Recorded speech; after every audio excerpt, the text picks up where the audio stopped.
सतीश भोसले उर्फ कोक्या यांची पत्नी आज जिल्हा कारागृहामध्ये भोसले यांना भेटायला आलेल्या होत्या. अशी भेटीची वेळ देखील दिली होती. काही भेट झाली का तुमची आणि नेमकं काय सांगितलं त्यांनी? सर आम्ही भेट झाली, त्यांना आतमध्ये थोडं त्रास आहे म्हणे असं सांगितलं आम्हाला. म्हणजे काय त्रास आहे नेमका आणि काय काय बोलणं झालं तुमचं त्यांच्याशी? असं थोडंसं सांगितलं, मला जास्त नाही. थोडं त्रास आहे म्हणे ते आतमध्ये. कुणाकडून त्रास आहे काय असं काय? त्रास दिला जातो हो, असं? त्रास द्यायला जातात. आणि ह्या आरोपासंदर्भात त्यांचं काय म्हणणं आहे नेमकं? हे खोट्यामध्ये आरोप आहे ना, हे खोटं केलं सर त्यांनी. ते गाववाल्याने खोटं केलं. फक्त ढाकणे कुटुंबाचं आमचं भांडण होतं गावगावाल्याचं. त्यांच्यावर पण आमची केस आहे 1800 ती. आमची मुलीला छेडछाड केलेली आहे, मुलाच्या डोक्यात तलवार काढली, आमचं घर उद्ध्वस्त करून टाकलं ते याने वने भागाने.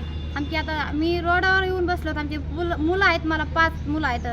आता मुलं रस्त्यावर घेऊन बसलो त्यांच्यासाठी सर. आमच्या घरामध्ये तेच होते, म्हणजे पैसे पाणी करणारे तेच होते आमचे मालक. आम्ही कुठून आणायचं, मी कुठं पोरानं कसं जगायचं तेच माझा येऊ राहिलं. मात्र जो आरोप केला जातो की हे जे हरणाचं मटण आहे ते मटण केलं जातं, हरणात शिकार केली जाते, असं काय होत होतं का? अहो सर, हरणाची नाही हो सर, आम्ही हरणाची शिकार करत नाही. काय रानडुक्कर करू राहिलो आम्ही. रानडुक्करचं ते मटण होतं आमच्या घरामध्ये. ती चिरबी मिरबी रानडुकराची होती. आणि ते आमचं देव कार्यक्रम होता का, तू जो आहे आमच्या देवीला, ते बोकड्याचं मटण होतं सर.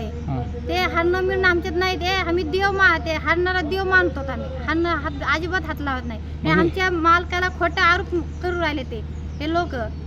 म्हणजे जास्त कार्यकर्ते ते जास्त मुंबईला जाऊ राहिले, ते खोटं आरोप मध्ये गुतू राहिले आमच्या मालकाला.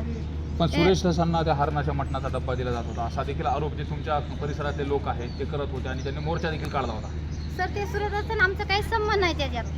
सूर्यदर्शन आमचा संबंध नाही सर. सूर्यदस हे आहेत ना, ते काय म्हणते आमदार साहेब आहेत ना, ते आमदार साहेब आदिवासीला, आमची पाडद्याला, लोकांना सगळ्यांना मदत करू राहिले. सगळं धान्य धुन्य वाटत सर ते सूर्यदसांना. तसं आमचं त्या हरणाचं ते खोटं राहू राहिले सर. जास्तच हे जास्त. कशामुळे असं खोटं लावलं जाऊ शकतं? काय कारण असणार सत्य? आता कार्यकर्ते कोणाचे धनंजय मुंडेचे त्यांचे कार्यकर्ते आहेत सर. त्यांचे कार्यकर्ते काही आरोप लावू राहिले आमच्या गरीब माणसावर, काही आरोप लावू राहिले आमचे. अच्छा, मग काय मागणी तुमची मुख्यमंत्री? आमची मागणी आहे, आमचे तात्काळ ते पुढचे आरोपी अटक करा आणि आतमध्ये टाका. आमच्या आमच्या नवऱ्याला खोटा नाटक गुन्हा टाकून आतमध्ये टाकलं आमच्या नवऱ्याला. आमच्या नवऱ्याचं काही संबंध नव्हता त्याच्यात. फक्त आमच्या मुलीवर छेड झाली, मुलावर हाणलं होतं. माझ्या आमच्या पुतण्याला तलवार घातली होती. ढाकणे कुटुंबाला पण दगड उचलला आमच्या मुलाने. मात्र तिथं शिकारीसाठी जाळे कशासाठी लावले होते, काय लावले? रानडुक्कर त्यांनी येऊन बोलून घेऊन गेले सर. ते कोणी बोललं होतं? ते ढाकणे कुटुंबाने बोलून येऊन गेलं. ते महेश ढाकणे, दिलीप ढाकणे, ते बाप लेक आलते तिथं घरी आमच्या. ते आमच्या म्हणजे पुतणीला घेऊन गेलते तिकडून.